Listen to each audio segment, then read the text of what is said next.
The Hardy Boys, Book 1, The Tower Treasure, by Franklin W. Dixon. Chapter 11, Anxious Waiting.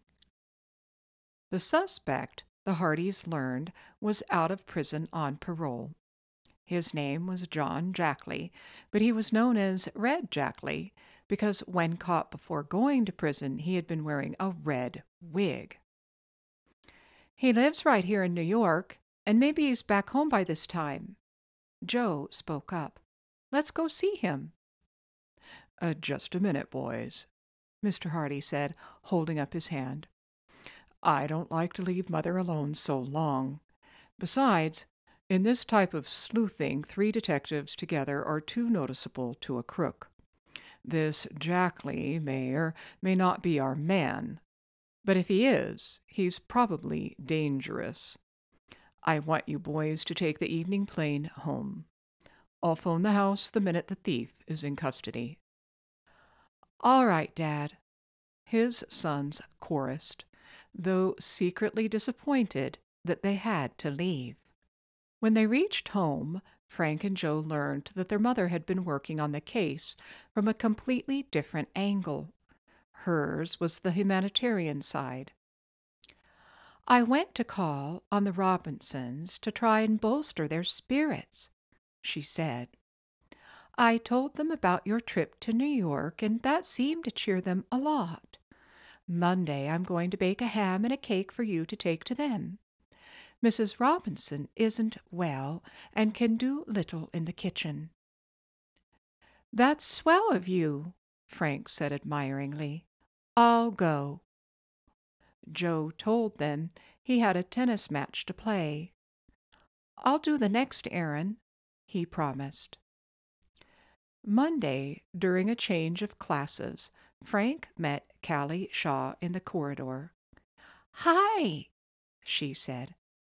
"What great problem is on Detective Hardy's mind? You look as if you've lost your best criminal." Frank grimaced. "Maybe I have," he said. He told Callie that he had phoned home at noon confidently expecting to hear that his father had reported the arrest of the real thief of the Applegate money and the exoneration of Mr. Robinson. "But there was no word, Callie, and I'm worried Dad may be in danger." "Oh, I don't blame you," she said. "What do you think has happened?" "Well, you never can tell when you're dealing with criminals." "Now, Frank, you're not trying to tell your father would let himself get trapped," Kelly said. "No, I don't think he would, Callie.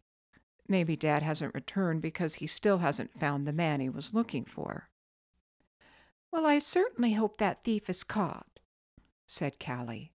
"But, Frank, nobody really believes Mr. Robinson did it." "Nobody but Herd Applegate and the men who employ people. Until they find the man who did take the stuff, Mr. Robinson is out of a job." "I'm going over to see the Robinsons soon. Where are they living?" Frank gave Callie the address. Her eyes widened. "Why, that's in one of the poorest sections of the city. Frank, I had no idea the Robinsons' plight was that bad." "It is, and it'll be a lot worse until Mr. Robinson gets work pretty soon. Slim's earnings aren't enough to take care of the whole family. Say, Callie, how about going over to the Robinsons with me after school? Mother's sending a ham and a cake." "I'd love to," Callie agreed. The two parted at the door of the algebra teacher's classroom. As soon as the last bell had rung, Frank and Callie left the building together. First, they stopped at the Shaw house to leave the girls' books. "I think I'll take some fruit to the Robinsons," Callie said, and quickly filled a bag with oranges, bananas, and grapes. When the couple reached the Hardy home, Frank asked his mother if any messages had come. "No, not yet," she answered. Frank said nothing to her about being concerned over his father as he tucked the ham under one arm and picked up the cake box. But after he and Callie reached the street, he again confided his concern to Callie. "It does seem strange you haven't heard anything," she admitted. "But don't forget the old saying, no news is good news, so don't worry." "I'll take your advice," Frank agreed. "No use wearing a sour look around the Robinsons." "Or when you're with me either," Callie said, tossing her head teasingly. Frank hailed an approaching bus bound for the section of the city in which the Robinsons lived. He and Callie climbed aboard. It was a long ride, and the streets became less attractive as they neared the outskirts of Bayport. "It's a shame. That's what it is," declared Callie abruptly. "The Robinsons were always accustomed to having everything so nice, and now they have to live here. Oh, I hope your father catches the man who committed that robbery, and soon." Her eyes flashed, and for a moment she looked so fierce that Frank laughed. "I suppose you'd like to be the judge and jury at his trial, eh?" "I'd give him 100 years in jail," Callie declared. When they came to the street where the Robinsons had moved, they found that it was an even poorer thoroughfare than they had expected. There were small houses badly in need of paint and repairs. Shabbily dressed children were playing in the roadway. At the far end of the street stood a small cottage that somehow contrived to look homelike in spite of the surroundings. The picket fence had been repaired, and the yard had been cleaned up. "This is where they live," said Frank. Callie smiled. "It's the neatest place on the whole street." Paula and Tessie answered their knock. The twins' face lighted up with pleasure when they saw who the callers were. "Frank and Callie!" they exclaimed. "Come in." The callers were greeted with kindly dignity by Mrs. Robinson. She looked pale and thin, but had the same self-possession she had always shown at Tower Mansion. "We can't stay long," Callie explained, "but Frank and I just thought we'd run out to see how you all are, and we brought something for you." The fruit, ham, and cake were presented. As the twins oohed and awed over the food, Mrs. Robinson's eyes filled with tears. "You are dear people," she said. "Frank, tell your mother I can't thank her enough." Frank grinned as Mrs. Robinson went on. "Callie, we shall enjoy this fruit very much. Many thanks." Paula said, "It's a wonderful gift. Say, did you know Perry got a better job the second day he was at the supermarket?" "No, that's swell," Frank replied. "It didn't take the manager long to find out how smart Slim is, eh?" The twins giggled, but Mrs. Robinson said dolefully, "I wish my husband could find a job. Since no one around here will employ him, he is thinking of going to another city to get work." "And leave you here?" "I suppose so. We don't know what to do." "It's so unfair," Paula flared up.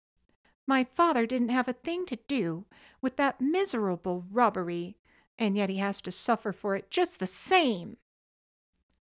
Mrs. Robinson said to Frank hesitantly, "Has Mr. Hardy discovered anything yet?"